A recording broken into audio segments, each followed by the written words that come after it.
สวัสดีครับวันนี้ก็วันที่27มกราคมปี69นะครับวันนี้ก็สายๆของวันอังคารนะครับคลิปนี้จะวางแนวทางของรัฐบาลไทยครับเนาะวันนี้เป็นของเซียนใจดีครับเนาะก็ขอบคุณเซียนใจดีนะครับให้แนวทางดีๆมาแบ่งปันทางช่องครับเนาะให้เป็นแนวทางของวันที่กุมภาพันธ์ปี69ครับเนาะอีกไม่กี่วันนะเนาะอีก4-5 วันครับเนาะก็จะถึงแล้ว ศึกใจศึกเงินแสนที่หลายคนรอคอยนะครับเนาะส่วนช่วงเช้าก็ลงแนวทางของฮานอยไปแล้วครับเนาะสำหรับใครที่เป็นคอฮานอยนะครับเนาะเข้าไปรับชมรับฟังได้นะครับถ้ายังไม่เห็นก็อย่างที่บอกไว้กดตรงรูปคนครับเนาะ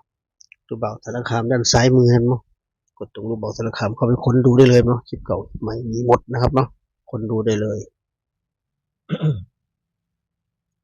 ปริมาณที่ของรัฐบาลไทยของเซียนใจดีครับเนาะเซียนใจดีก็ขอบคุณเซียนใจดีอีกครั้งหนึ่งนะครับประทางดีๆมาแบ่งปันอีกทางช่องครับเนาะให้แนวทาง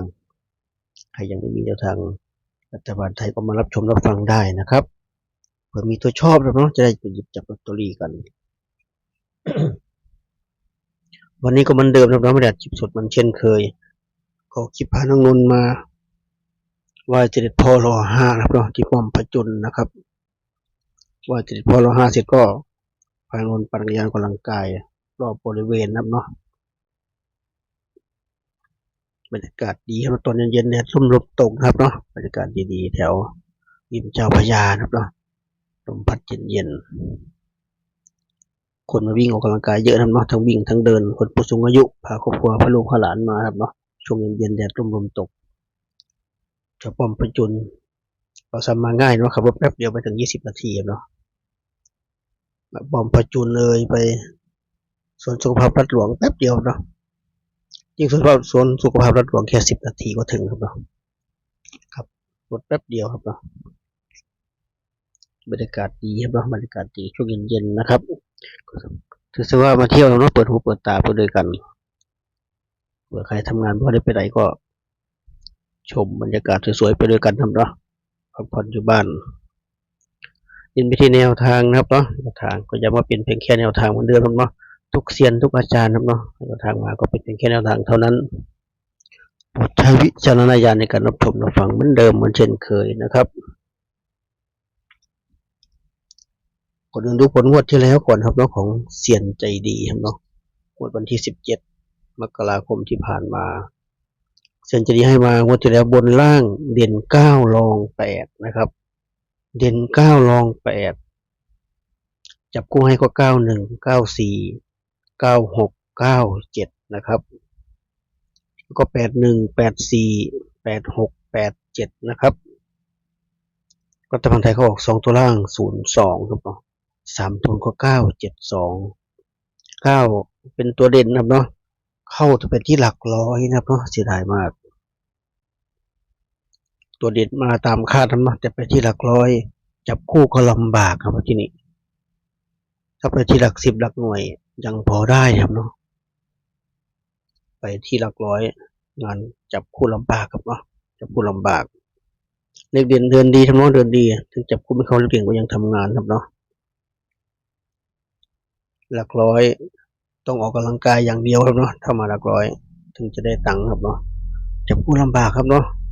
เลือกเด่นในตั้งหลักสำคัญมากครับเนาะไม่ว่าอาจารย์ไหนเซียนไหนเลือกเด่นในตั้งหลักเป็นหัวใจครับเนาะถ้าเลือกเด่นตั้งหลักไม่มาตัวประกบดีแค่ไหนก็ไม่มีประโยชน์ครับเนาะอย่างน้อยถึงตัวประกบไม่มาจะออกกำลังกายยังพอได้ตังค์คืนมั่งครับเนาะได้ทุนได้กำไรมั่งครับเนาะแต่ถ้าตัวเลือกเด่นในตั้งหลักไม่มาลำบากครับเนาะลำบากเลือกเด่นในตั้งหลักดี มันใช้ไปกว่าครึ่งครับเนาะทำงานง่ายขึ้นครับเนาะประกบคู่อะไรก็แล้วแต่นะครับเนาะก็วันนี้ก็มีทางให้มันเดิมครับเนาะสำหรับเซียนใจดีครับเนาะก็สรุปจดไว้นะครับสรุปแคปก็รอแคปมันเดิมครับเนาะลงแคปตัวคลิปนะครับพยายามฟังให้จบนะเนาะอยู่ด้วยกันไปให้ครบเวลานะครับเนาะทำตามกฎเขานะครับไม่ทำตามกฎเขาก็อยู่กับเขาไม่ได้ครับเนาะ ไม่ทำตามกฎเขาเราก็อยู่กับเขาไม่ได้ถ้าอยู่กับเขาไม่ได้พวกเราก็ไม่ได้เจอกันนะครับเนาะ ก็ดับปวดเขานิดนึงครับเนาะก็วันนี้1 กุมภาพันธ์ ปี 69นะครับเซียนเจดีให้มาบนล่างเด่น8รอง0นะครับเด่น8รอง0จับคู่ให้ครับเนาะถ้า8มาก็82 85 86 89ถ้า0มาก็05 08 09 69ทวนครั้งนะครับเซียนเจดีบนล่างเด่น8รอง0นะครับ จับคู่ให้นะครับเนาะมี82 85 86 89 05 08 09 69นะครับ8คู่นะครับเนาะ8คู่นี้ครับเนาะเซียนเจดีเน้นให้ถ้าหลัก8แกชอบที่สุดคือ85กับ89ครับเนาะ85กับ89แกชอบที่สุดนะครับ2คู่นี้แต่ถ้าหลัก0ก็เป็น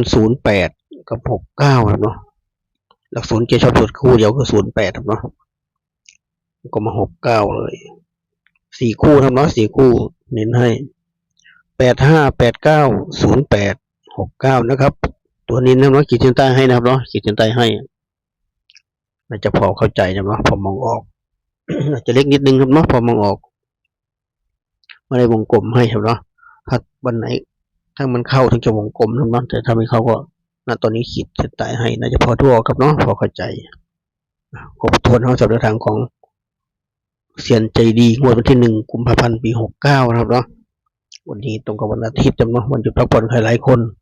นอนลุ้นอยู่บ้านนะครับเนาะลุ้นอยู่บ้านเลย ใคร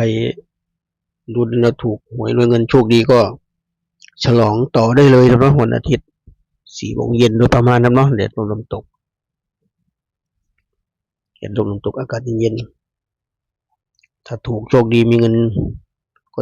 จัดฉลองได้เลยครับเนาะฉลองได้เลยบางคนที่จัดรัฐบาลไทยอย่างเดียวนะครับเนาะลุ้นอย่างเดียว